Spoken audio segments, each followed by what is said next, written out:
rádio que toca palhoça.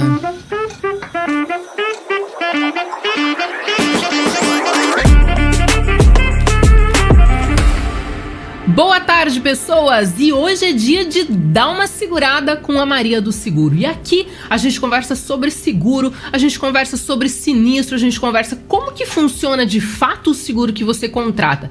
Desde a contratação até um eventual sinistro, para você saber o que você tem direito e também quais são os teus deveres. Então é dia de dar uma segurada. Mas antes eu quero te falar que a Rádio PH é uma rádio digital e sem fronteiras. Nós estamos em todas as plataformas. Você pode baixar o aplicativo para Android e para iOS para acompanhar todos os programas. O site da rádio é www.phradio.com.br. Estamos no Spotify. Se você quiser acompanhar todos os podcasts Dá Uma Segurada, você vai colocar lá na barra de pesquisa Dá Uma Segurada, podcasts e programas, que já aparece na hora e você consegue durante o trajeto, dirigindo, até na academia mesmo com o fone, ouvir os podcasts, tá bom? No YouTube também estamos, no Instagram da Rádio PH, no Facebook e também pelo site do Palhocense, que é www.palhocense.com.br. E hoje o nosso bate-papo é com o Rogério Bruch e nós vamos falar sobre DDR e a medida provisória 1153 de 2022, que impactou muito o mercado de transportes agora esse final de ano. Houve um alvoroço, teve muita conversa sobre isso e aí eu convidei o Rogério para a gente bater esse papo e esclarecer um pouco mais os impactos, o que vem pela frente em relação a essa medida provisória. Mas antes de apresentá-lo, eu quero falar para vocês sobre os meus patrocinadores.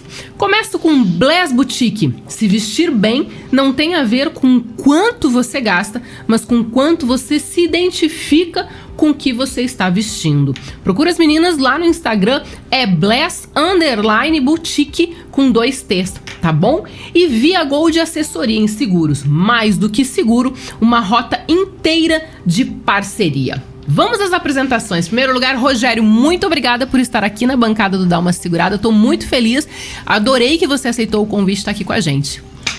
Maria do Seguro, uma boa tarde, o privilégio é meu, muito obrigado pelo convite, já éramos para ter feito isso em umas outras oportunidades, mas eu acho que calhou na realidade esse momento, um momento transitório que a gente está passando aí com mudanças no seguro de transporte de cargas, então obrigado aí pelo convite ao podcast, né, dá uma segurada, bacana, né? Esse nome, legal, acho que ele tem personalidade e com certeza a gente vai discutir hoje aqui sobre assuntos importantes e que está mexendo no dia a dia das seguradoras, está mexendo no dia a dia dos corretores de seguro, das assessorias especializadas como o Grupo Fetra e também com o mercado transportador de carga. Vamos ter bastante assunto aí para debater aí nesse nosso podcast de hoje. Com certeza. Obrigado. Deixa eu contar para vocês.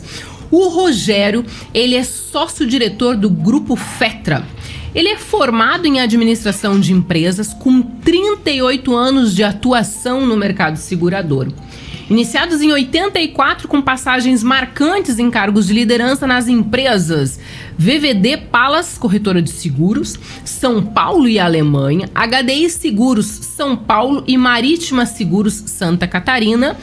Ele é sócio da Oxy Seguradora, a primeira seguradora S4 do Brasil. E a gente destaca também passagens como diretor do Sindicato das Seguradoras na gestão 2002 a 2005, Escola Nacional de Seguros da ENS, 16 anos como professor da disciplina de seguro de cargas, diretor de seguros da Federação de Transporte de Cargas do Estado de Santa Catarina, de 2006 a 2009, e os últimos 17 anos dedicados ao mercado de seguros de carga, mercado transportador brasileiro e seu ecossistema.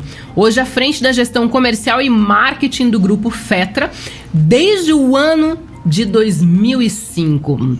Eu pedi uma mini bio, mas eu sabia que tinha muita bagagem, muita história para contar pra gente. E aí eu queria que você contasse um pouco da sua trajetória profissional. Quem que é o Rogério Bruch? Bacana, Maria.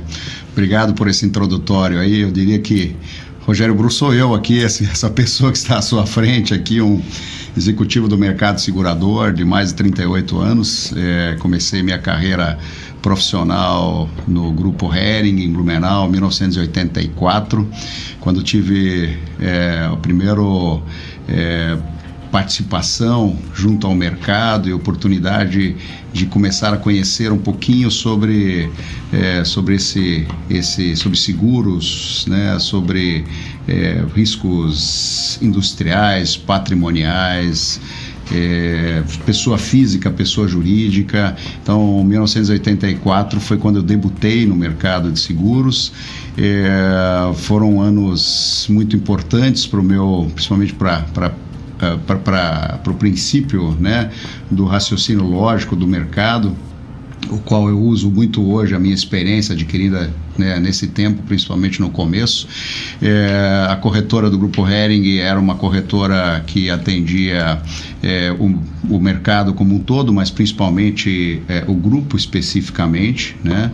E foi um aprimoramento bastante grande, que me deu a oportunidade, isso foi em Blumenau, Santa Catarina, né, que me deu a oportunidade de eu galgar aí um degrau, diria, um pouco superior ao que eu até então vinha tendo lá em Blumenau. Fui convidado pelo Grupo Volkswagen para começar uma trajetória em São Paulo, né? Então saí de Blumenau, fui a São Paulo. Foi já uma disrupção, eu diria, né, muito grande, né? Foi um ato disruptivo muito grande na minha vida profissional. Eu já era casado na época, tinha que movimentar, sair de Blumenau para São Paulo, aquela grande metrópole que a gente só conhecia de ouvir falar das seguradoras, que tudo acontecia lá. Mas resolvi aceitar o desafio. Em 1988 começo então no Grupo Volkswagen, né? Usando toda a bagagem que eu tinha adquirido dentro do Grupo Herco, mas principalmente eu diria que nessa trajetória, uma das coisas que muito me ajudou a eu ir para o Grupo Volkswagen foi a questão da língua alemã, né? Eu fui aculturado dentro de uma comunidade alemã em Blumenau, né? E meus pais sempre se preocuparam nessa questão da linguagem. Eu diria que esse foi o divisor de águas para que eu pudesse embarcar no grupo de uma forma diferenciada, onde já desde o começo, em 1988, 89, eu já comecei a atender algumas grandes contas alemãs, sempre focado na área comercial, né? E isso foi uma ajuda muito importante, né? Esse aculturamento na língua alemã. Até então não tinha formação acadêmica, apenas segundo grau completo, já tinha feito o curso de corretor de seguros, mas a minha experiência era aquilo que eu via no dia a dia, apesar de ter aprendido muito no Grupo Herco, e já inicialmente no primeiro ano dentro da Volkswagen, né? E aí foi o segundo passo, usar a língua alemã para poder galgar então alguns novos conhecimentos, né? E realmente principalmente no mundo do property, né? Do seguro de property, a Europa trazia muita inteligência para o Brasil, né? E eu ficava instigado com isso, né? Apesar de conhecer a língua alemã, né? Eu tinha meus conhecimentos parcos no segmento de seguro de property e queria conhecer, eu estava ávido a conhecer muito mais, né? E naturalmente aconteceu então de eu ser convidado depois de 3, 4 anos a realizar um curso de gerenciamento de risco na Alemanha, e isso me ajudou bastante a evoluir meus conhecimentos sobre dano máximo provável, perda máxima possível dentro de um risco de property, né, no seguro industrial, e com isso eu comecei também a gerir, pela oportunidade na minha volta da Alemanha, a gerir grandes riscos dentro do Grupo Volkswagen, e isso me deu a oportunidade de eu ser risk manager de grupos como o Grupo Degussa, um dos maiores investidores alemães de indústrias de beneficiamento no Brasil, Grupo Bayer, né? Grupo Bayer todo mundo conhece, Bayer é bom, né, pessoal? Sim. Que é a indústria farmacêutica, e colocando em prática exatamente aquilo que eu tinha adquirido lá, mas principalmente com a estrutura que a corretora tinha de mais de 350 funcionários para atendimento de grandes riscos, né, na região, no Brasil inteiro, na realidade, tá? E foi assim que eu... Deixa eu te interromper só pra gente... Quando tu foi pra Alemanha, como que foi a tua experiência lá, assim? Foi uma passagem rápida, mas foi uma passagem significativa, porque a gente tinha uma ideia, a gente, dentro dos nossos conhecimentos, naturalmente, aqui no Brasil, né, a gente tem uma ideia de riscos industriais limitados ao nosso tamanho, né? E lá você tem a magnitude dos riscos, né? O Brasil representa, por exemplo, 10% do PIB alemão. Então você imagina que os investimentos nas indústrias, eles têm camadas totalmente superiores, né? E eles têm uma percepção do risco, e eu estou falando disso há 30 anos atrás, de metodologias que eles já utilizavam, que nós utilizamos até hoje. Aliás, nós deixamos de utilizar, por isso que os nossos riscos de property hoje estão em decadência no Brasil. Lá já se usava isso lá em 92, 93, e era uma máxima para você fazer a subscrição de risco. Então, foi isso que... esse foi o meu aprendizado, entender, né, quando eu analiso um risco, né, entender qual que é o valor e risco dele, né, qual é a perda máxima possível de um risco daquele e qual seria para a determinação do valor em risco o dano máximo provável, né, que a gente usa muito isso tecnicamente, né, PMP e DNP, né. Então, isso me fez identificar, né, coisas que iam muito além do meu conhecimento, né, que eu tinha adquirido no Brasil, fazendo cursos de seguro de incêndio, né, realmente transcendeu o meu conhecimento, né. Mas a Alemanha foi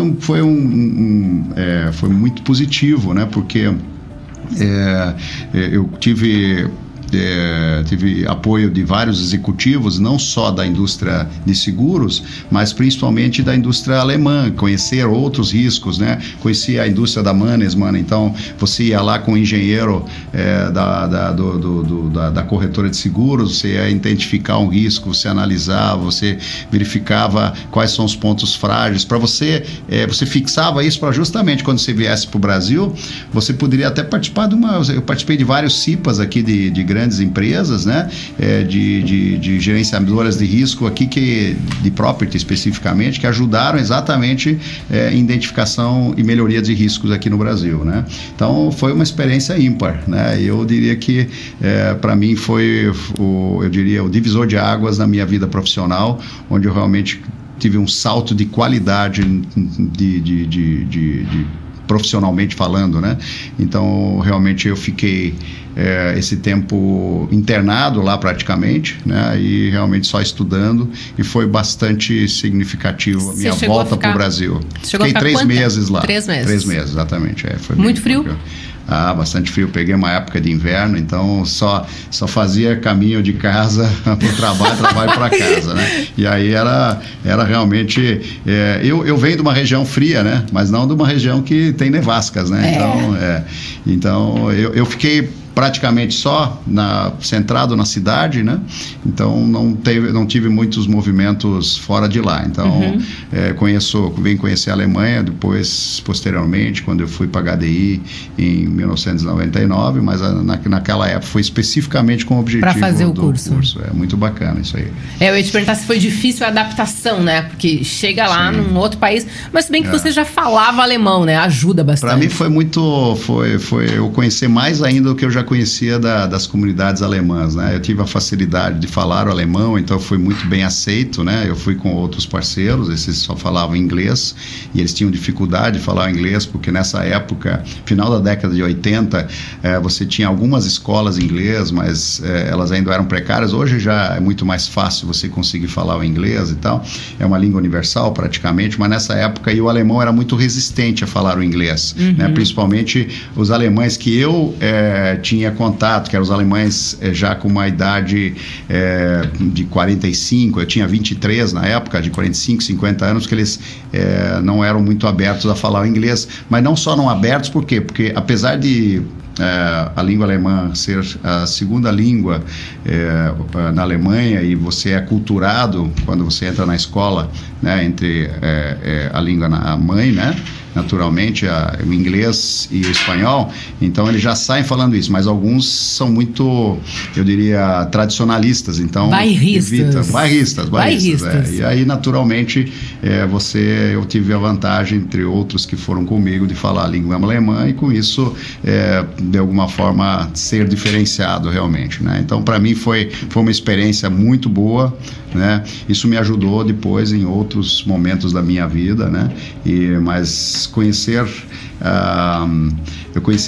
todos os trâmites, né, de uma indústria e conhecer a análise que eles fazem do risco especificamente.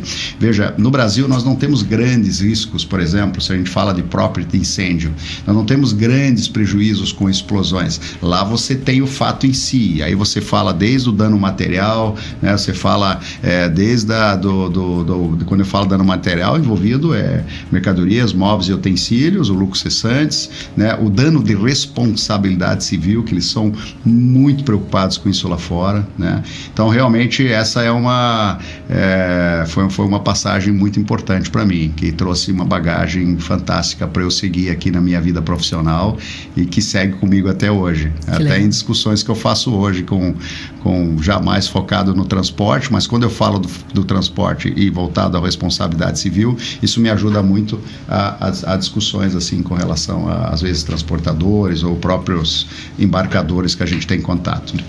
E aí, além de toda essa trajetória profissional, você também tem o teu lado pessoal aí com filhas lindas. Vamos mandar um beijo para elas. Eu conheço pessoalmente a Paula, então Paulinha, um grande beijo. Mas tem Nós temos a Cristiane, né, que tem 25 anos, tá? E temos a Isadora com 18 anos, completando os 18 anos este ano aí.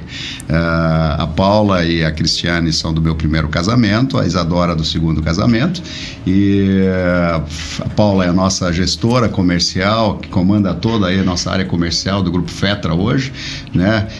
Me ajuda muito nessa expansão, né, Brasil, do Grupo Fetra. A Cristiane é dentista, as duas moram em Blumenau, e a Isadora completou agora os 18 anos, está aí tentando entrar numa universidade, então está em busca aí dessa profissionalização também, buscar o espaço dela. Que legal. E elas são lindas, e a Paula, inclusive, já convidei para vir aqui no podcast. Bacana, ela estava com a agenda lotada e aí não conseguiu. Quero ver se em 2023 ela me dá a honra de sentar aí pra gente bater um papo. Então, Paulinho, é o seguinte, tô te esperando, tá? Grande beijo. Essa honra não é dela, essa honra é nossa. Como eu estou aqui honrado em estar aqui hoje, Maria. Vamos lá, eu te agradeço. Olha só. Quando eu conheci, a gente tá falando de 2016, era FETransporte. Isso aí. E como tudo que é bom evolui, tudo que é bom cresce e melhora, hoje a gente é Grupo Fetra, né? Quando eu digo a gente, porque querendo ou não, eu participei um pouco dessa trajetória, né? Fala um pouco pra gente, FETransporte, como que começou, porque é uma história muito bacana, que eu adoro ouvir, e o que levou a essa evolução para Grupo Fetra. Eu vou fugir só um pouco do script da tua pergunta, se você me permitir. Eu só vou fechar, na realidade, a janela, né, da saída do Grupo Volkswagen, em 97, quando eu vou para HDI Seguros, né, onde eu tenho contato pela primeira vez até para chegar no Grupo Fetra, né? Tá. Quando eu tenho contato pela primeira vez com o seguro transporte de cargas, né? E foi quando a gente, então, eu já tinha muito contato na época, principalmente, as indústrias contratavam muito o seguro do embarcador, a gente negociava muito com as transportadoras, na época ainda como Volkswagen, com as transportadoras que que transportavam os veículos da Volkswagen, Brasil afora, mas eu fui ter mais conhecimento técnico quando eu fui para o lado da seguradora, né? E foi quando a HDI me ajudou bastante. Eu fui gestor da filial, eu fui contratado como justamente pela origem alemã para ser o gerente do German Desk, né? Que era uma área alemã dentro do grupo HDI SA, em São Paulo, isso em 1989, 88 para 89, quando eu desembarquei da Volkswagen. E foi quando então eu tive acesso principalmente com a minha experiência a ter um aculturamento um pouco mais técnico mesmo, fazendo renovações de tarifação, de seguro de embarcadores, emissão, como é que funcionava a emissão de uma apólice por trás dos bastidores, né? Porque até então estava no mundo do corretor de seguros, né? Eu passava para a seguradora, ela assumiu o risco, né? E aí foi quando eu fui conhecer como realmente funcionava, né? Essa aquisição do seguro e o que era a parte da seguradora nesse processo quando assumiu o risco, né? Então foi um período muito importante. Foi quando eu comecei realmente a ter um acesso maior ao segmento de transporte de cargas. Logo em seguida fiquei 3 anos na HDI, e saí da gestão da área alemã, fui ser gestor da filial São Paulo. A HDI daí foi reestruturada no Brasil. Saiu na época o Mondino Luckmann, que era o diretor que tinha me contratado, assumiu o João Francisco vinha da Liberty, antiga Paulista de Seguros, né? Houve uma mudança no grupo, eu assumi a filial São Paulo e logo em seguida recebi uma proposta da Marítima Seguros, que tinha feito várias propostas para mim em São Paulo, mas que na época eu resolvi não aceitar, mas quando fizeram uma proposta de voltar para Santa Catarina, foi quando eu parei para pensar. Eu era gestor na época da HDI Seguros e foi no momento que eles precisavam de um regional em Santa Catarina para trabalhar o plano de expansão deles aqui no estado, né? E sabiam do meu conhecimento, do meu perfil profissional, me chamaram para uma conversa em São Paulo. Disse, olha, eu me lembro até hoje que o Dr. Vidigal, que era o presidente da companhia, ele disse, olha, não me interessa se tu fala alemão, inglês, chinês e tal, eu quero que você faça aquele negócio crescer, o restante, e eu sei que você tem capacidade. Ele falou, então te vira, cara, tu pode falar alemão, chinês, o que quiser lá, ele falou, só que só tem que fazer rodar. crescer. Legal. Foi quando eu então recebi a convite em 2001 e eu venho com mala e cunha para Santa Catarina, né? E com uma perspectiva muito interessante de ser o regional aqui, né? Até então era gerente, a ideia era ser o diretor regional. Fico até 2005 como diretor regional, né? Era superintendente, não era nem diretor, eles tinham essa palavra porque não tinha os diretores aqui, só tinha um diretor na matriz, mas ele tinha o status de diretor na realidade. E foi quando então a gente fez um projeto bacana de expansão aqui da Marítima Seguros. Foram as 2 experiências que eu tive em seguradora, né? HDI e Marítima Seguros. Então foi bem interessante.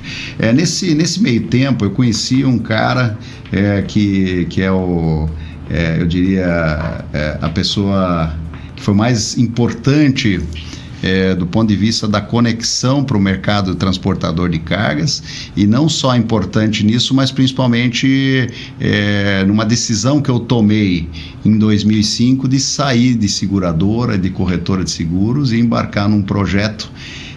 Eu digo que essa pessoa é um ilusionista, ele é um cantador de serpentes, eu diria que era melhor, que é o Luiz Fernando Barazzutti, que depois de um trabalho que nós tínhamos realizado em conjunto 2015, no decorrer de 2015, dentro da Federação dos Transportes, ele para difundir o seguro de transporte de cargas, que até então era muito politizado e quem dominava esse mercado eram as grandes corretoras, como vou citar aqui, uma Pancária, Psu e assim por diante, né? Já estou dizendo de March, de EIM e tal. E a ideia que o presidente, na época, Pedro Lopes, havia nos dado como missão, era tentar desmistificar isso um pouquinho, né? Por que o pequeno corretor não conseguia fazer o seguro, né? E foi quando nós, então, introduzimos, eu diria, a metodologia mesmo, tá?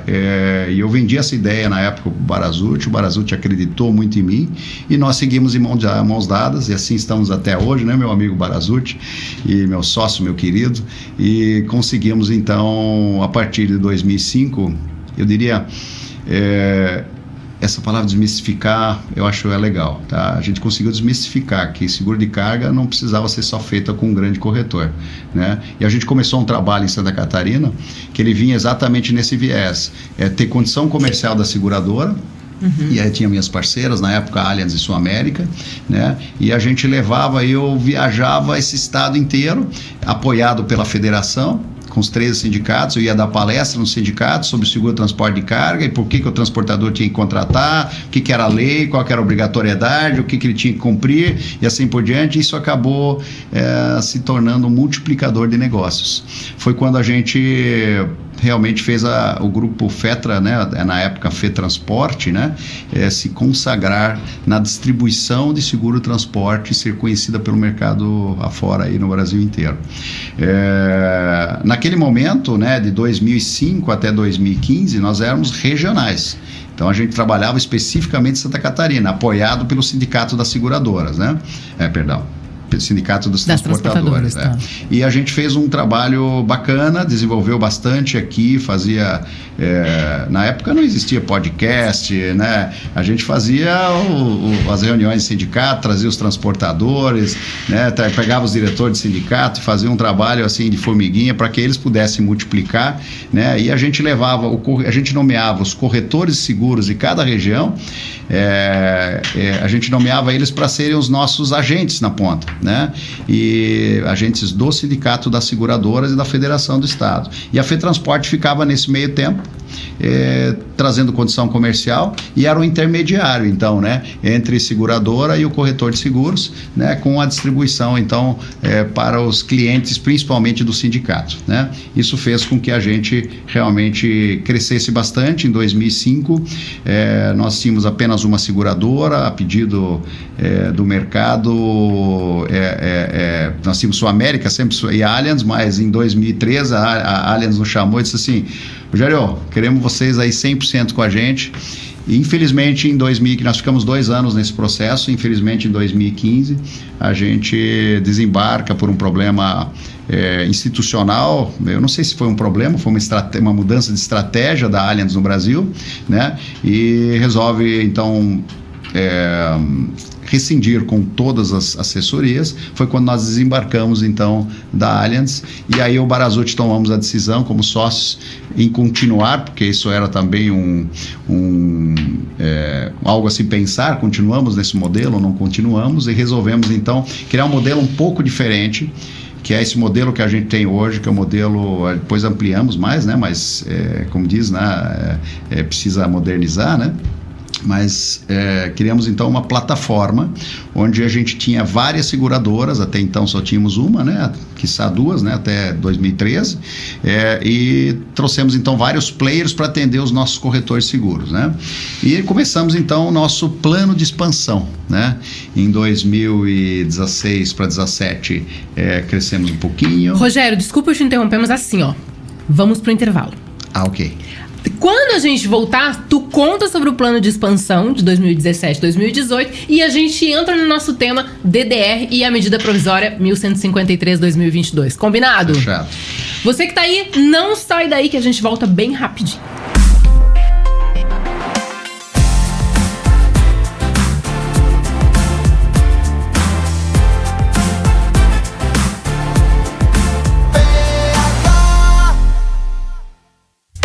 Seu carrão chegou, mas você ainda não colocou a nova placa padrão Mercosul? Então estacione já no box da Via Placas, confira o nosso lacre exclusivo com a qualidade comprovada 3M e regularize a sua máquina. Na Via Placas, enquanto você aguarda o emplacamento, fica super à vontade para descontrair com nossos jogos eletrônicos e já confere o bom atendimento e a tradição e confiança dos serviços. Via Placas, seu caminho mais seguro. Prefeito Nelson Martins, 2083, no centro de Palhoça. Fone 3286-7574. WhatsApp 996418363.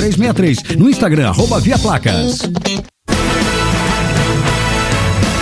Agora na PH, Minuto CDL. CAM. É costumeiro ouvirmos reclamações de pessoas sobre a demora de processos que correm perante o Poder Judiciário. Porém, o que muitos não sabem é que há uma alternativa para quem não quer esperar por um julgamento: as câmaras privadas de resolução de conflitos.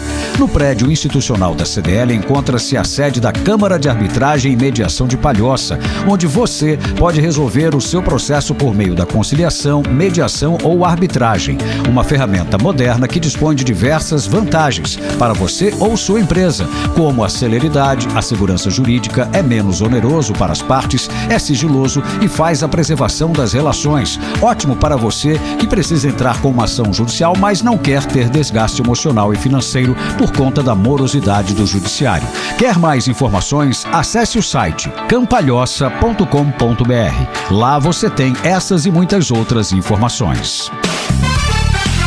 Você ouviu Minuto CDL. Nossa, o que foi que aconteceu? Nem te conto, tive uma noite péssima. Tá doente? Nada, é o meu colchão. Acho que tá na hora de trocar. Então eu tenho uma dica boa pra te dar. RR Colchões, você já ouviu falar? Lá você encontra todos os tipos de colchões, de mola, de espuma, tem pra cama de solteiro, pra cama de casal, e com a garantia e credibilidade que só o pessoal da RR Colchões tem. Mas onde fica? Fica ali no centro de Palhoça, na José Maria da Luz, número 2839. Dá uma passadinha lá.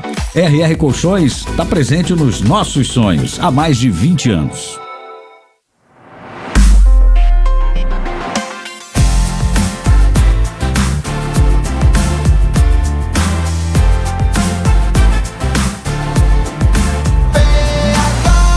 A rádio que toca Palhoça.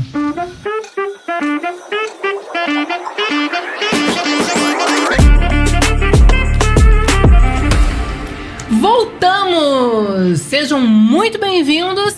E agora, pós-intervalo do podcast Dá Uma Segurada, com o meu convidado Rogério Bruch. E a gente vai falar sobre DDR e a medida provisória 1153/2022, que movimentou, sacudiu o setor de transportes aí nesses últimos dias. Rogério Bruch, vamos encerrar nossa parte lá sobre o que a gente estava falando, do Grupo Fetra 2017, 2018? Joia, vamos sim. Maria, na realidade, 2017 para 2018 começamos o nosso plano de expansão, né? Trouxemos alguns executivos para isso, né? Conforme já dissemos aqui, a Paula foi uma das aquisições que fizemos, trouxemos a Anne também, o Vitor, né? Na época também trouxemos a Ana Carine, nossa filial de Salvador, né? E foi aí que nós começamos a estratégia de expansão, né? Tínhamos naturalmente, trouxemos também o Bruno, né? Posso esquecer do Bruno Barazucci, né? O Barazucci junto, né? Nessa parte também operacional e financeira, eu tocando comercial. E aí, do que era eu diria, uma plataforma incipiente, tivemos que nos tornar uma plataforma mais profissional, né? E com isso, realmente expandimos no primeiro momento, para os principais estados do Sul, né? Para os 3 estados do Sul, perdão, né? E o Nordeste, né? Que foi também um momento muito importante para nós, com a vinda de uma executiva, que era a Ana Carine, né, que já trabalhava no mercado segurador, mas ela também nos ajudou muito a primeiro podermos olhar para fora do estado, né? E olharmos para um outro estado, né? Quer dizer, que são com características diferentes, né? Com uma outra cultura, quase. Culturas diferentes, exatamente. E que para o mercado de transporte de cargas também era enigmático, né? Porque é natural, onde tem prêmio, né? As seguradoras, elas vêm o Sudeste e vêm o Sul, né? E o Mato Grosso, né? Onde tem outros, principalmente grãos, né? Mas até então, eu diria que o mercado do Nordeste, Norte e Nordeste, ele era pouco, eu diria, explorado, na minha opinião, né? Existiam 1 ou 2 seguradoras que estavam lá presentes, porque na época já tinha lá o Porto Suape, que trazia veículos, tinha um benefício fiscal e trazia veículos lá do Porto Suape de Recife para São Paulo, né? Aí já tinha Fortaleza também, Salvador, que tinha daí o centro industrial lá, que é o Polo de Camaçari, então já tinha bastante transporte, mas eu diria que a Ana Carine, junto com o Grupo Fetra, fez com que a gente trouxesse uma uma tecnicidade maior para a região, tá? E expandirmos, que também era muito concentrado em alguns corretores, né? Então, isso foi muito significativo, foi um ponto-chave também da nossa virada para o crescimento, né? Mas eu vou resumir aqui também, essas pessoas todas foram o cerne do nosso crescimento, mas principalmente o corretor de seguros que nos apoiou bastante, né? Então, eu diria que o Grupo Fetra não seria nada, até então FETransporte, se não fosse o apoio dos corretores de seguros, né? Então, esse eu acho que é o principal. Mas, assim, o corretor de seguros também não fazia nada de graça, né? Porque eles são bonitinhos, porque eles, né, têm alguma coisa diferenciada, não. Porque, naturalmente, a gente prestava um bom serviço, né? E por isso que a gente conseguiu, naturalmente, conquistá-los, eu diria, né? E hoje temos corretores que estão com a gente, eu diria, mais de 100 corretores estão com a gente mais de 17 anos juntos, né? E alguns até 20 anos, que é a existência do Grupo Fetra, né? Bom, o crescimento nos trouxe dores, né? E nos trouxe felicidades, né? Sempre uma construção. Em 2020 para 21, a gente investe forte na área de tecnologia, né? Uhum. E isso fez também com que a gente conseguisse galgar alguns passos a mais, né? Trazemos daí uma estruturação também, que nós sempre fomos muito transportes, começamos a olhar, e por própria exigência do corretor, por uma solicitação do corretor, começar a olhar para outros ramos também. Então trouxemos aí um executivo do mercado, foi o Felipe Carvalho, né, que hoje é o nosso head de vida. Trouxemos também em 1º de abril do ano passado o ranking, para justamente fazer com que o mesmo serviço que a gente prestava, né, para o mercado, que a gente presta ainda, né, para o mercado de seguro, transporte e carga, a gente pudesse também levar para outros ramos. Então a gente ainda está, eu diria, com 20 anos do Grupo Fetra focado em transporte, a gente está engatinhando ainda nos demais ramos, mas já conseguimos grandes conquistas com profissionais de ponta gerindo esses processos junto aos nossos queridos corretores de seguros. Perfeito. Então essa é a história. Em 2022 a gente, por força eu diria, de mudança natural de marca, que era o ano do nosso aniversário de 20 anos, a gente resolveu então tirar um pouco aquela pecha de FETransporte, que tinha uma pecha muito de... É uma federação, é um sindicato, é não sei o quê. A gente fez então essa mudança e aí vários nomes escolhidos, escolhemos então o nome do Grupo Fetra, né? Que até então a gente tinha vários nomes a serem escolhidos, mas entendeu que o Grupo Fetra seria o mais adequado, né? E a gente também muda um pouquinho, a gente traz novas verticais de negócios, né? Com isso, por isso que o Grupo Fetra acabou trazendo assim uma singularidade no nome, mas uma pluralidade, eu diria, em termos de serviços que nós prestamos. Então, essa é a história. Maria Fernanda, do Grupo Fetra, né? Eu diria que aqui é mais uma mistura, né, da minha vida pessoal com o grupo. É quase um filho, né, Rogério? É um filho, né? É um filho. Né? Você imagina, eu e o Barazuti, eu estou junto com o Barazuti 17 anos, o Barazuti foi o fundador do Grupo Fetra, da antiga FETransporte, né? Nós estamos juntos há 17 anos, então é um filho, né? Minha filha tem 18 anos, né? Então nós praticamente começamos juntos, né? É isso aí. Então acho que o objetivo é justamente a gente trazer e ampliar cada vez mais nossos serviços. Só para fazer uma consideração, esse negócio que eu comentei do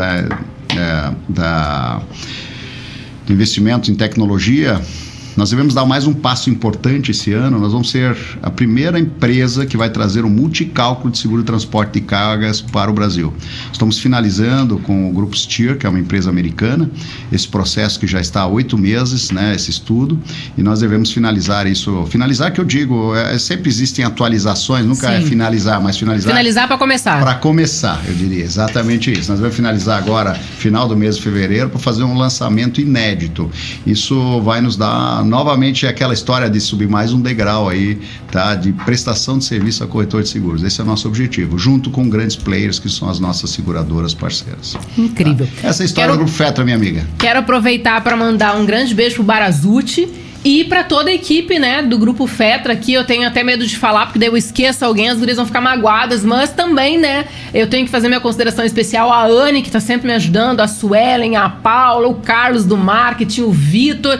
E aí, assim, para não correr o risco de esquecer o restante do time, que agora vocês estão com quantos no total? Estamos com 47 CLTs. Não vou lembrar de todo mundo. Mais fora CLTs, sócios são mais 7, então 5, 6. Não vou lembrar de todo mundo, mas fica o meu beijo, meu abraço apertado pra todo mundo aí. Vamos falar de DDR. Bora? Pra que serve DDR? Vamos descomplicar o segurança um pouco. Esse é um assunto interessante, pessoal. Vamos lá. Maria, o DDR, ele começou a... Eu vou... Quem sabe eu vá suprimir um pouco, né? Porque é um assunto muito vasto do DDR, mas eu vou suprimir um pouco de informação. Às vezes os especialistas vão estar me olhando aqui, dizendo assim, pô, já esqueceu disso, daquilo, mas a ideia é a gente ir direto ao cerne, ao ponto. É pra gente falar pro transportador. E o DDR, ele nasceu de uma necessidade lá... Final da década de 80, eu diria que quando ficou mais famoso, né, tal do DDR, início da década de 90, quando os embarcadores começaram a realizar uma prática que era o gerenciamento de risco. Né? A indústria farmacêutica vinha sofrendo com muitos roubos naquele momento, né? E realmente havia a necessidade de uma introdução, de uma metodologia ou de um aparelhamento para poder garantir que as cargas que fossem trafegadas no território brasileiro, principalmente para regiões perigosas, né, como na época era São Paulo e Rio de Janeiro, que tivesse uma proteção de gestão, de gerenciamento de risco. Né? E foi então que foi introduzido, só que o gerenciamento de risco naquele momento para o transportador, ele era muito caro. Né? O seguro de transporte do transportador, especificamente, conforme a lei lá, o nosso decreto 73 de 1966, ele define claramente quem é o embarcador e quem é o transportador. Né? O embarcador é o dono da mercadoria e o transportador é aquele que tem que realizar o seu seguro obrigatório de responsabilidade civil, né? Que é o RCTRC, transportador rodoviário de carga, responsabilidade civil, transportador rodoviário de carga, e o seu DC, que é facultativo, que não é obrigatório. E começou a haver muita discussão, principalmente nos grandes embarcadores naquele momento, sobre como e quem pagaria eventualmente esse negócio do gerenciamento de risco e tal, e aí nasceu a famosa cláusula DDR, a dispensa de direito ao regresso, onde facultava o embarcador a incluir o seu transportador de cargas na sua apólice, dispensando ele do regresso contra o roubo da mercadoria, desde que ele seguisse um programa de gerenciamento de risco. Hoje a gente fala de PGR, né? Naquele momento isso não era tão, eu diria, não era um assunto de grande relevância, mas foi crescendo com o aumento de roubo no Brasil, né? E com a modernização também, né, de atenuantes de risco, principalmente os PGRs introduzidos anos posteriores, né? Então, assim, ela nasceu, o que ela faz? Né? Ela dispensa de uma forma bem grosseira, ela podia falar aqui uns termos técnicos, mas o transportador não vai entender. Dispensa o transportador, né, eventualmente, de um regresso sobre a sua responsabilidade de transportar e levar a mercadoria de ponto A a ponto B, né? E se acontecer um roubo, dele ter que responder por esse roubo. Então, esse risco é coberto dentro de uma cláusula DDR no seguro de transporte nacional, que a gente chama o seguro do embarcador. Tá? O DDR, ele foi evoluindo, tá? E ele virou uma prática eu diria de redução de custos, né?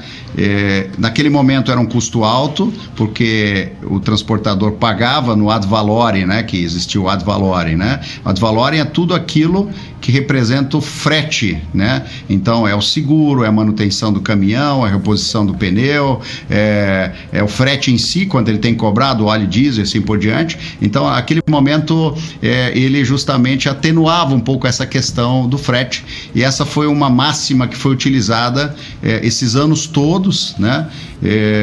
Que dispensava então o transportador de responder pelo roubo, né?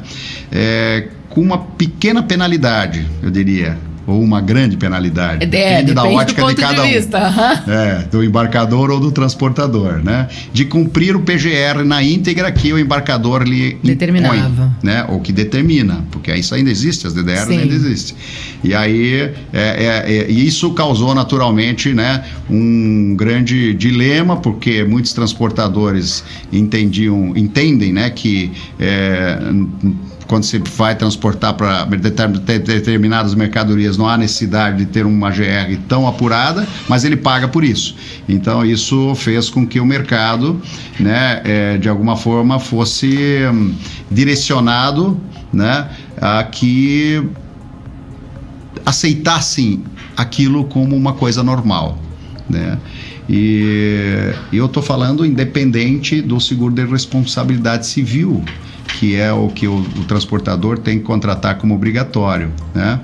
E aí vem uma nova figura adjacente a essa questão do DDR, que foi os embarcadores também, para de alguma forma diminuir custos ou ad valorem, trazerem também o seguro obrigatório para dentro do seguro do embarcador, Sim. que era então as apólices estipuladas. Sim. Né?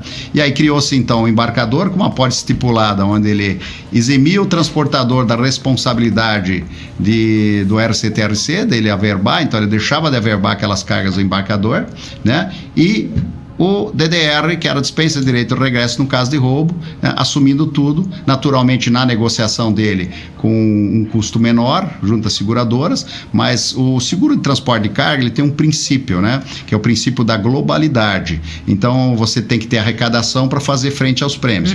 Então o mercado se sente muito mais confortável em algumas situações em cobrar do embarcador do que ter que cobrar de cada transportador especificamente, né? E naturalmente, acho que aí vem a pergunta, né? Nós tivemos aí uma mudança provisória, né, nesse momento, e que impactou bastante o mercado segurador, com a medida provisória 1153, né, de 28 de dezembro de 2022, que eu diria que ele impacta diretamente nessa relação embarcador e transportador. Mas antes da gente entrar na medida provisória, e uma das coisas que eu acho que é importante nós falarmos, né? Quando a gente falou da DDR, muitos embarcadores, eles estavam entregando a DDR para o transportador, assumindo a apólice de acidente e roubo, mas cobrando do transportador um valor para que ele tivesse aquele seguro. E tiveram muitos transportadores, e aí eu falo, inclusive, clientes meus, que começaram a fazer a conta. Então eles começaram a fazer a conta e chegaram à conclusão de o que eles estavam pagando para o embarcador, eles conseguiam contratar uma apólice para si, atendendo a todos os seus clientes, porque tem muito transportador que não é exclusivo daquele embarcador. Então isso também começou a gerar um ruído, né, Rogério? Assim, as pessoas começaram a dar uma questionada sobre a DDR. Outra coisa, vinha a carta de DDR e a seguradora, quando o transportador estava contratando a apólice de acidente, quando vinha uma DDR que tirava acidente e roubo, a seguradora que estava sendo contratada pelo transportador dizia, mas não vale para acidente. E geravam várias discussões, assim, vale, não vale, tá certo, tá errado. Então a carta de DDR, durante muito tempo, ela gerou algumas rusgas, assim, né, entre embarcador, transportador. O mercado segurador, a gente ficava meio também assim, tá, mas agora? Para que lado que a gente corre? A gente acata essa carta ou a gente firma o pé nessa carta? E essa medida provisória parece que veio para reescrever essa história. O que você acha? Eu diria que em parte sim, Maria. Na realidade é o seguinte, né? É exatamente essa história que você contou, né? E eu ainda corroboro em dizer que muitos pagavam sem ter cópia de apólice e sem ter conhecimento nenhum sobre o seguro. Nem sabia o que tinha. Pagando ao embarcador. Isso tem um problema muito maior, né? O transportador, ele tem a figura do fiel depositário. Então, a partir do momento que você assume a carga, você responde por ela, tá? De forma solidária, junto com o embarcador. E justamente este é um grande assunto, né, que sempre se discutia. Até onde vai a responsabilidade do transportador, tá, numa contratação de um seguro dentro do embarcador? Ele exime de 100%? O embarcador diz que sim, né? Mas até onde? E aí a gente está falando aí de não só seguros voltados ao mercado, eu diria, de responsabilidade civil, RC, TRC e DC, mas também de responsabilidade ambiental, né? Até onde que vai a responsabilidade do transportador quando ele está embarcando mercadorias, por exemplo, químicos de embarcadores em território brasileiro. Então, essas questões todas sempre, eu diria que trouxeram à tona por que o transportador não pode ter essa legitimidade da contratação de seguro independente do embarcador? Por que ele precisa se submeter a isso? Conforme eu disse, a história ela vem, né, ela prevaleceu por causa da questão do custo. Toda a vida, quando ele dizia, então se você vai fazer isso, eu vou de regresso contra a sua apólice, né, você transportador, se contratar um seguro específico, e você vai pagar um preço muito mais alto do que eu te pago, que eu te cobro hoje dentro do ad valorem. Então, essa é uma... só que assim, esse mundo mudou, né? A informação que nós temos aí de 4 anos para cá, eu diria, no mundo de seguro e transporte de cargas, ele é muito maior. E hoje esse livre-arbítrio que o transportador tem de negociar as suas próprias apólices, eu diria que está libertando ele de alguma forma do embarcador, né? Então, eu diria que esse é um caminho sem volta, né? É um caminho sem volta, porque a gente já vê manifestações aí da Associação Nacional de Transporte Coletivo, ANTC, e outras, né? Inclusive levando a SUSEP uma carta de reivindicações para que ela faça com que a lei seja cumprida, né? E outros movimentos que estão sendo realizados no mercado, né? Que falam exatamente da legitimidade que tem o transportador de cargas, né? Em contratar o seu seguro independente do embarcador. Então vai ser uma revolução de mercado aí. Eu acho que isso vai mudar a história da DDR, tá? E a gente também tem que assim, eu acho que só fazer rapidamente, antes de entrar na medida provisória, eu quero só fazer aqui um preâmbulo, tá? O decreto Lei 73 de 1966, se eu não me engano, é a Lei 61866, que estabelece os seguros privados no Brasil e estabelece a regra de responsabilidade civil dos transportadores de cargas e embarcadores. Ela é clara. Uma coisa é o seguro de responsabilidade civil do transportador de carga como fiel depositário quando assume uma mercadoria para transportar do ponto A ao ponto B. Outra é o seguro do embarcador, né? São 2 seguros totalmente distintos, seguros com objetivos diferentes, né?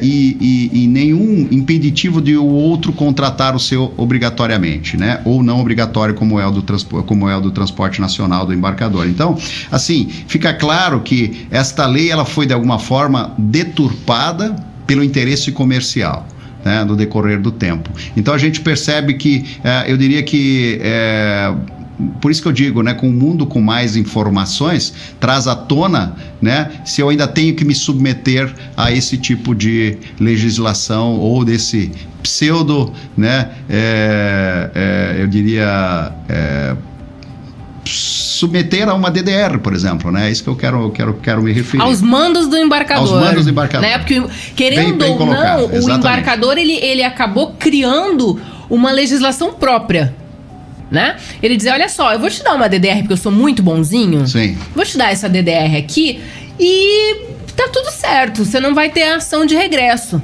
né? E aí o que acontecia? O transportador não era de graça, não era pelos lindos olhos azul, né? Turquesa, não.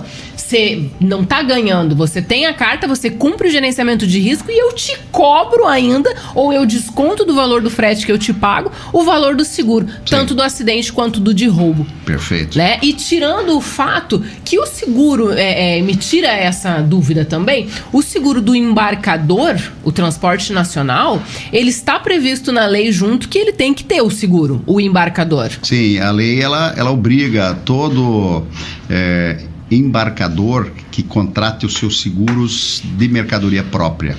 Isso está na lei. Exato.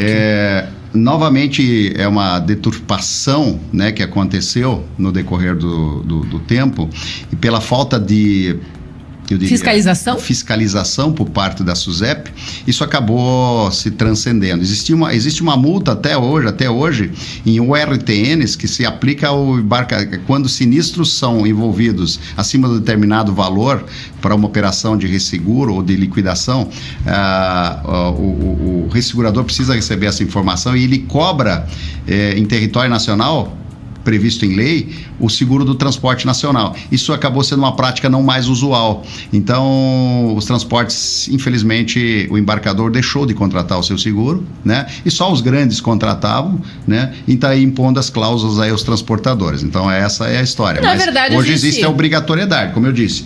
O responsabilidade civil, o RCTRC de obrigatoriedade do transportador de cargas, né? Então, todo transportador obrigatoriamente tem que contratar. Nós temos o seguro facultativo que se chama DC, desvio de carga. Esse ele é facultativo, né? E aí nós temos o do embarcador, e com uma grande diferença. Por que aí diz assim, tá, mas aí não é um seguro duplo, Rogério? Não.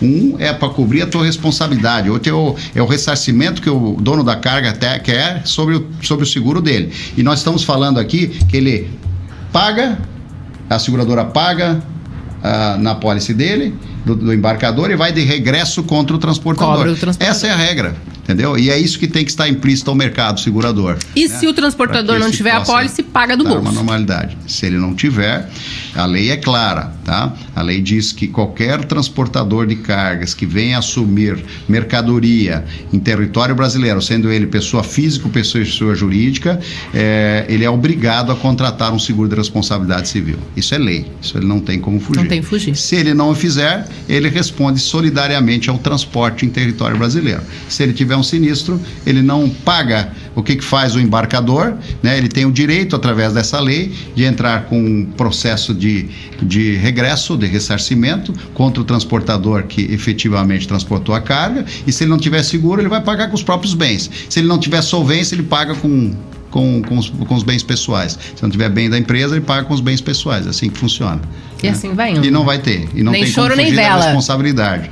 Na tua opinião, o que a medida provisória 1153/2022 alterou, eu não digo, mas vai alterar? Veio para ficar? Olha, esse veio para ficar, eu tenho que fazer algumas considerações sobre a medida provisória, né? Vou pedir aqui a ajuda do Google para algumas coisas, assim, que é importante esclarecer que o significado de uma medida provisória ela é bastante ampla, né? No âmbito de direito constitucional brasileiro, a MP, ou medida provisória, é um ato unipessoal do presidente da República, tá? Então, essa força de lei é editada sem, a princípio, a participação do legislativo. Tá? Apesar da medida provisória produzir efeitos jurídicos imediatos, tanto que todas as seguradoras tiveram que se adaptar à MP, tá? Ela precisa posterior apreciação do Congresso Nacional. Então, eu estou falando de Câmara dos Deputados e Senado, para se converter daí definitivamente numa lei ordinária. Tá? Então, o prazo que eu diria de inicial de uma vigência de uma medida provisória é de 60 dias.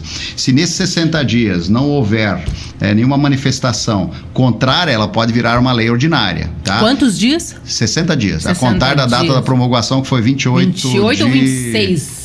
26, eu achei que ela foi 29 de dezembro de 2029, exatamente, Então, assim... Já bateu 30. 60 dias é prorrogado automaticamente se não tiver nenhum tipo de acordo, por exemplo, ou não foi apreciado a matéria não foi apreciada pelo Senado, pela Câmara dos Deputados e tal, né? Então, e se não for apreciado em até 45 dias contados sua publicação, entre em regime de urgência, sobestando todas as demais deliberações legislativas da Casa em que estiver tramitando. Então, pode virar lei ordinária, tá? Bom, vamos à lei. A lei, ela vem, de alguma forma, criar uma legitimidade, que eu já falei aqui, né? Vou repetir, ao transportador de cargas contratar o seu seguro independente do embarcador, né? A lei, ela não fala especificamente sobre a DDR, tá? Ela fala que caso, ela diz lá no inciso 3º, se não me engano, eu preciso ler aqui a lei, só se você me permitir.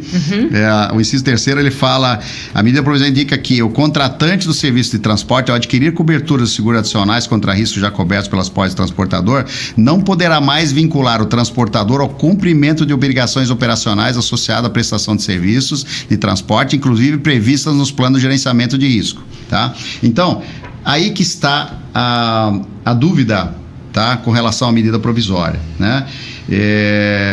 Que ela também tem legitimidade sobre o DDR, né? Em minha ótica, tá? Eu acho que é uma dedução deturpada que algumas seguradoras estão tendo, né, que poderiam também incluir a DDR nessa medida provisória. Ela fala especificamente sobre o seguro obrigatório, o RCTRC, é o fim das apólices de estipulação dentro do seguro do embarcador. A DDR, ela já é uma prática de muitos anos, e a seguradora, e aí eu estou falando da seguradora, ela tem o direito de querer ou não aceitar para o embarcador, tá, a DDR em suas apólices. Então ainda vai haver uma discussão muito grande. Mas aí o transportador disse assim, não, mas eu quero a partir de hoje contratar meu seguro. Vai ser uma discussão comercial, porque a partir do momento que ele disser assim, beleza, só que vai se submeter ao meu PGR. E tu vai ter que assinar um documento aqui dizendo que isso vai cumprir em 100% o meu PGR. Isso tá? o embarcador. E isso vai ter que ter unanimidade, que você imagina que um transportador vai lá e diz para o embarcador que não faz e os outros todos aceitam. Então, muito cuidado, transportador de cargas, com essa, eu diria, efusão, né, as informações nesse momento, né, com relação ao fim da DDR, ao fim do direito de regresso dentro da apólice de transporte nacional. Eu diria que ainda há muita discussão sobre o assunto, tá? E como é um assunto muito antigo, eu tenho a minha dedução pessoal sobre a questão da DDR, que ainda vai permanecer, porque algumas seguradoras já fazem menção que vão continuar depois que naturalmente houver aí uma acomodação, né, desse assunto, da medida provisória, que a DDR vai continuar sendo fornecida por algumas seguradoras. Algumas já não. Hoje, por exemplo, eu tive uma negociação com uma seguradora que já disse, olha, eu só aceito se os transportadores declararem oficialmente ao embarcador que vão cumprir em 100% seu PGR. Seria como fosse uma SLA. Né? Então, naturalmente, isso já vem acontecendo de alguma forma, porque ele já vem cumprindo o PGR, mas assinar um documento dizendo que ele vai cumprir 100% e não lhe dá o direito de negociar por fora, é que está o inconteste de toda essa situação. Bom, mas a lei, ela fala especificamente sobre o fim da apólice de estipulação, tá? Portanto, senhores, a partir de agora, né, a medida provisória ela é clara, nenhuma seguradora no Brasil pode emitir qualquer seguro de embarcador com apólices de estipulação. Então, isso é proibido, né? Inclusive, a lei está sendo estudada, por isso que ela vai ser revista nesses 60 dias, sobre aquilo que está sendo averbado hoje dentro de uma apólice vigente anterior à lei. Se ele já não deveria começar também a averbar dentro da sua própria apólice da RCTRC, tá? Então, também já existe discussão nesse sentido, mas o direito adquirido, né, ele não deixa retroagir a lei, então a lei é só válida dali para frente, né? Ela diz o seguinte, nenhuma seguradora poderá emitir qualquer tipo de apólice de transporte nacional em território brasileiro, emitindo apólices de estipulação. Então isso é proibido. Então todo transportador de carga, a partir de agora, terá o direito de emitir a sua apólice para qualquer um que for, grande, pequeno embarcador, ele que vai definir o custo e negociar diretamente com a seguradora e o corretor dele. Então isso é claro dentro da medida provisória. Isso vai, quando a gente fala da apólice de subestipulação, a gente está falando no seguro de acidente ou para ambos? Não, seguro, a estipulação ela é especificamente para o seguro de RCTRC, responsabilidade civil, transportador rodoviário de carga, acidente com veículo transportador. Ou seja, a de roubo ainda pode continuar... A de roubo chama DDR, é a cláusula DDR. Ela pode continuar a ser contratado dentro do embarcador. Sem problema nenhum, desde que tenha a carta. Falo, em conteste, desde que as seguradoras, elas aceitem, né, continuar dentro a aceitação dentro da Apólice Transporte Nacional. Porque a lei, a medida provisória, ela não dá nenhuma manifestação sobre os DDR. Ela fala simplesmente sobre esse ato que eu acabei de falar, né? E que ele é ainda muito confuso a interpretação, tá? Agora, sobre a estipulação, ela é clara, né? Ela diz aqui que claramente, se puder ler aqui rapidamente, o seguro de responsabilidade civil transportador garante o reembolso das indenizações, né? Garante o reembolso das indenizações, o transportador seja obrigado por força de lei a pagar por perdas ou danos de bens e mercadorias de terceiros tenha sido lhe entregues por transporte, né? Então, no tocante ao seguro de cargas, a MP 1153 não traz alterações, apenas mantém que o seguro de RC-TRC é compulsório e o DC é facultativo, como também não faz nenhuma menção sobre cláusula DDR em favor dos transportadores, prevista no artigo 10º do Plano Padronizado para Seguro e Transporte Circular SUSEP 354. Então é claro, tá? A única alteração visível que a MP traz é a proibição da estipulação no seguro de RC-TRC por parte dos embarcadores, né? E o que não tem nenhum reflexo, como eu já disse, na cláusula DDR, tá? Então é importante a gente deixar isso claro aqui, porque está tendo uma confusão no mercado, seguradora não aceitando mais DDR e tal, e eu tô aqui afirmando para você, segurador, que está me ouvindo, que ela não fala nada sobre DDR, ela fala sobre estipulação de apólice estipulação contratada na apólice do embarcador, tá? Perfeito. O que tu acha que vai mudar para o embarcador e para o transportador na prática?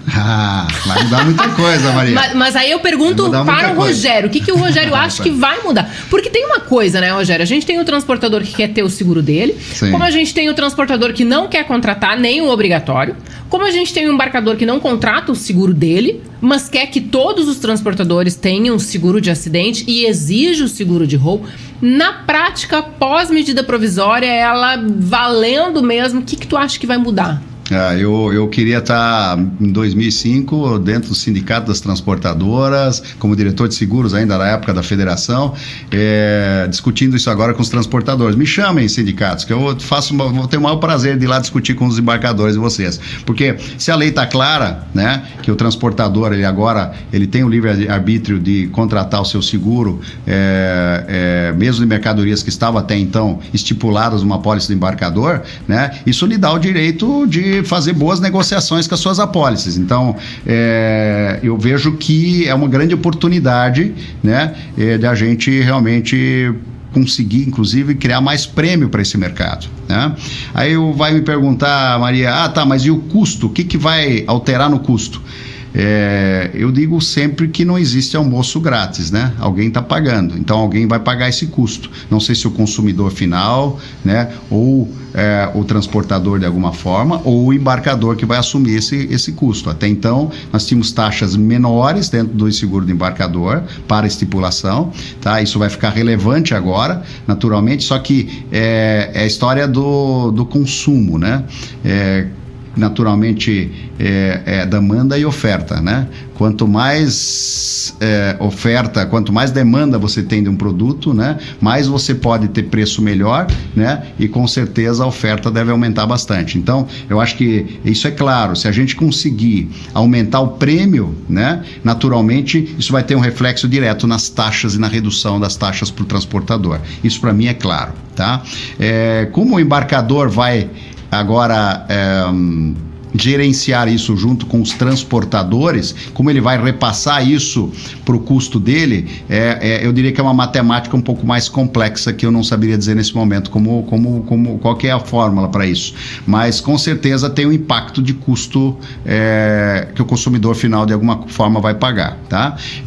Não sei se é a favor ou uma diminuição de custo, mas alguém vai pagar isso aí. Como eu disse, não tem almoço grátis. Mas assim, eu diria que é uma grande oportunidade ao transportador de cargas se desvencilhar definitivamente dessa celeuma criada, né, aí há anos atrás, né, e que transportador de cargas, você tem o direito de assumir os seus riscos e os seus contratos de acordo com o que você quer. Alguns têm mais poder, outros têm menos poder, né? Mas eu acho que cada um deve levar né, essa negociação, esse é um direito seu, não é um direito do embarcador negociar por você.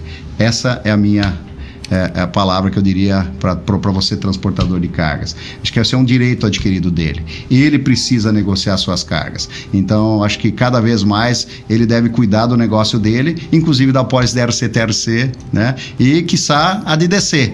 Porque se a DDR cair realmente, como alguns seguradores estão afirmando, inclusive essa foi uma discussão na Federação Nacional das Seguradoras, na semana seguinte à promulgação da medida provisória, onde todas as seguradoras se reuniram, e existem pontos totalmente divergentes, seguradoras, alguns já vão aceitar a DDR, outras não vão aceitar. Eu diria que existe aí sim outra poder de barganha que você vai ter de discutir a contratação do seu seguro de desvio de carga diretamente com o seu corretor e sua seguradora, né? E quem sabe pagar muito menos do que o embarcador estava lhe cobrando até então.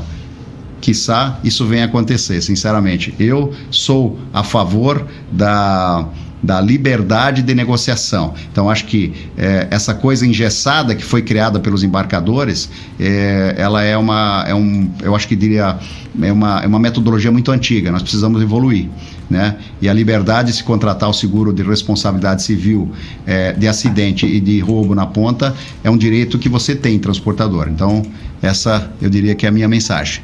Tá. Rogério Bruch, eu ia te dizer agora, para nós fazermos um encerramento do programa e você deixar a sua mensagem para o transportador.